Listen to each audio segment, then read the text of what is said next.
Assalamualaikum warahmatullahi wabarakatuh. Baiklah, hari ini saya akan memberikan tutor untuk ujian akhir semester APK atau algoritma dan pemrograman komputer, di mana ini merupakan soal untuk UAS tahun 2015. Masuk ke soal pertama. Diagram alir berikut memperlihatkan proses seleksi mahasiswa penerima beasiswa untuk satu orang mahasiswa. Adapun syarat untuk mendapatkan beasiswanya. Yang pertama, tidak sedang menerima beasiswa dari sumber lain. Yang kedua, indeks prestasi kumulatifnya itu lebih dari sama 3. Yang ketiga itu, jika penghasilan orang tua kurang dari sama 1 juta per bulan, maka mahasiswa tersebut berhak memperoleh beasiswa prestasi. Lalu, berdasarkan diagram alir di samping, buatlah program untuk menyeleksi penerima mahasiswa pendaftar lebih dari 1 orang. Pemasukan data berhenti jika dituliskan kata habis untuk kata habis atau habis. Buat variabel data dalam bentuk record dengan elemen nama, NIM, prodi, status, IPK, dan penghasilan orang tua. Kita disuruh untuk membuat terlebih dahulu diagram alirnya, setelah itu baru membuat programnya. Dapat kita lihat di sini, diagram alir yang disediakan ini merupakan untuk menginput data satu orang mahasiswa. Kita akan membuat program yang bisa menginput data beberapa mahasiswa. Jika kita tulis kata habis pada programnya, maka programnya akan terhenti. Kita masuk ke analisis. Untuk inputnya itu ada nama mahasiswanya, itu saya lambangkan dengan nama. Untuk NIM mahasiswa itu NIM, program studi mahasiswa itu prodi, IPK mahasiswanya itu IPK, status penerimaan dari beasiswa lain itu status, penghasilan orang tua mahasiswa itu penghasilan ortu. Jawaban ini JB. Nah, JB ini itu untuk menginput jawaban untuk menentukan apakah program akan selesai atau tidak. Lalu masuk ke output. Itu ada bentuk beasiswa yang akan diterima atau keterangan. Untuk prosesnya itu ada beberapa kasus. Yang pertama, jika status sama dengan T, maka akan masuk ke penyeleksi berikutnya. Jika tidak, maka mahasiswa gugur mendapatkan beasiswa. Jika IPK lebih dari sama 3, maka mahasiswa berhak mendapatkan beasiswa. Jika tidak, mahasiswa gugur mendapatkan beasiswa. Lalu untuk kasus yang ketiga ada untuk menentukan CAT atau bentuk beasiswa yang akan diterima. Apabila penghasilan ortu kurang dari sama 1 juta, maka CAT sama dengan beasiswa tidak mampu. Jika tidak, maka CAT sama dengan beasiswa prestasi. Nah, lalu jika pada program kita tulis kata habis atau habis, maka programnya akan terhenti. Kita masuk ke flowchart. Nah, di sini kita mulai lalu untuk penentuan proses inisialisasi biar bisa jika kita klik Y, maka programnya akan terus berlanjut. Itu di mana JB sama dengan Y. Lalu ini untuk while, pengulangan while, looping atau looping while. Nah, JB sama dengan Y, JB sama dengan Y besar. Nah, ini di sini baca nama, NIM, prodi, IPK, status, penghasilan ortu. Selanjutnya masuk ke kasus pertama, jika statusnya sama dengan T, atau ini T ini maksudnya tidak, dimana jika seorang mahasiswa itu tidak ada menerima beasiswa lain, maka kita lanjut ke kasus keduanya di mana nilai IPK-nya lebih dari sama dengan 3. Jika tidak, maka dia akan gugur. Jika iya, maka lanjut ke selanjutnya di mana jika penghasilan ortu kurang dari sama 1 juta.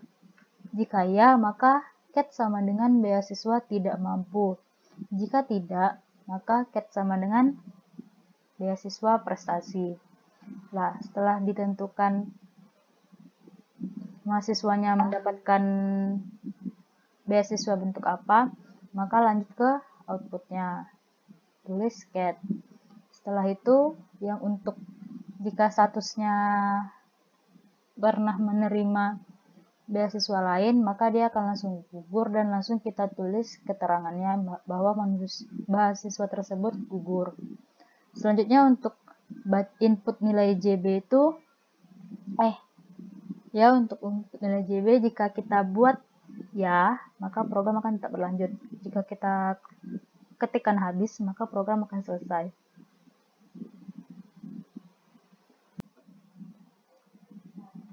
Kita masuk ke programnya. Ini merupakan program dari soal nomor 1 tadi. Nah, ini dapat dilihat di sini ada JB sama dengan Y untuk looping while itu ini. Nah, ini untuk inputnya ada nama, NIM, prodi, IPK, status dan penghasilan orang tua. Lalu ini untuk penyeleksi pertama di mana status sama dengan tidak, maka lanjut ke penyeleksi selanjutnya itu di mana IPK lebih dari sama 3, lalu jika ya maka penghasilan ortu, jika penghasilan ortu kurang dari 1 juta maka ket sama dengan beasiswa tidak mampu, jika tidak maka beasiswa prestasi. Nah, jika IPK-nya kurang dari 3 maka gugur, lalu jika statusnya Y maka gugur juga. Selanjutnya ini ada outputnya. Nah, ini merupakan untuk menentukan apakah program akan tetap berlanjut atau tidak. Kita run saja ya. Misal nama mahasiswa Lydia. Ini mahasiswa 1903 4040. Program studi fisika. IPK-nya 3,6.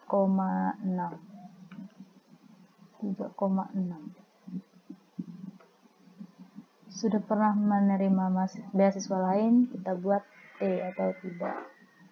Penghasilan orang tua per bulan anggap 1.500.000. Nah, maka akan keluar seperti ini. Namanya Lydia, NIM, prodi, beasiswanya merupakan beasiswa prestasi. Jika kita ketik Y, apakah masih ada data lain, kita ketik Y, maka program akan tetap berlanjut. Kita masukkan data kedua, misalnya Yulia.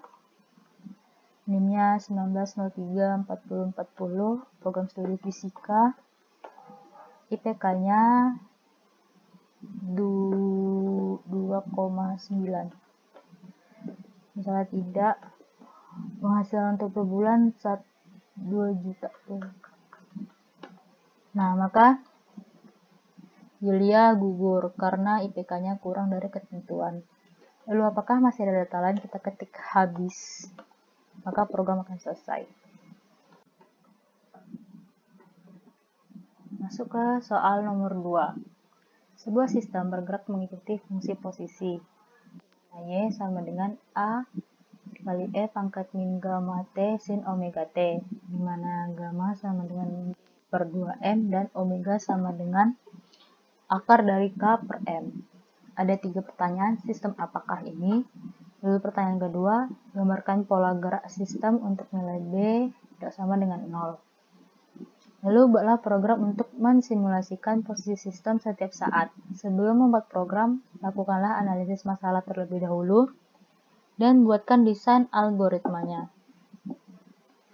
Untuk yang A, sistem ini dari rumus sudah dapat kita ketahui bahwa sistem merupakan osilasi massa pegas dengan redaman. Lalu untuk pola gerak sistem untuk nilai konstanta redaman tidak sama dengan 0 seperti ini. Nah, awalnya selama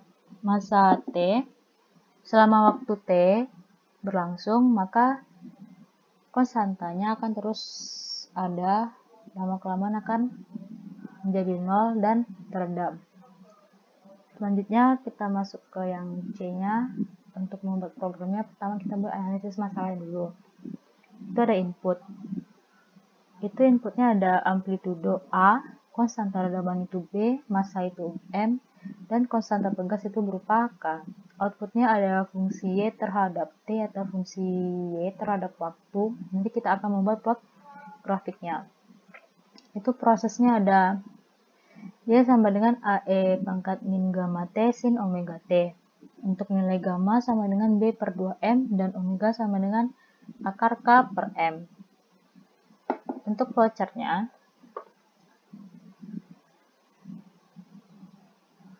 pertama kita mulai, itu input nilai A, B, M, K, amplitudo, konstanta redam, massa, dan konstanta pegas.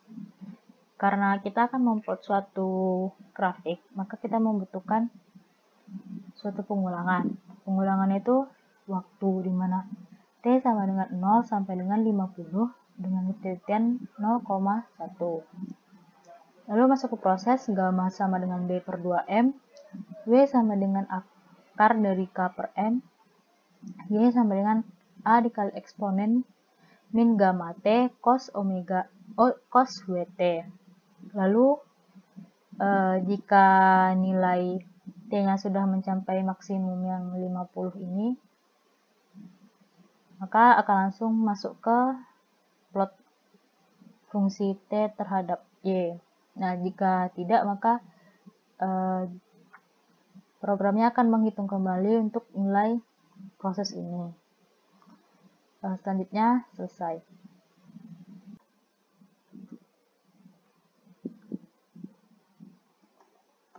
Masuk ke programnya. Untuk nomor 2 ini programnya. Ada input, itu A, B, M, dan K. Lalu ini tadi untuk pengulangannya T sama dengan 0 sampai 50 dengan ketelitian 0,1. Selanjutnya ini prosesnya, lalu grafik T, Y. Kita run aja ya. Sal amplitudonya 250, konstanta redaman 0,1, massa benda 2, konstanta pegas 200. Nah, seperti ini hasilnya.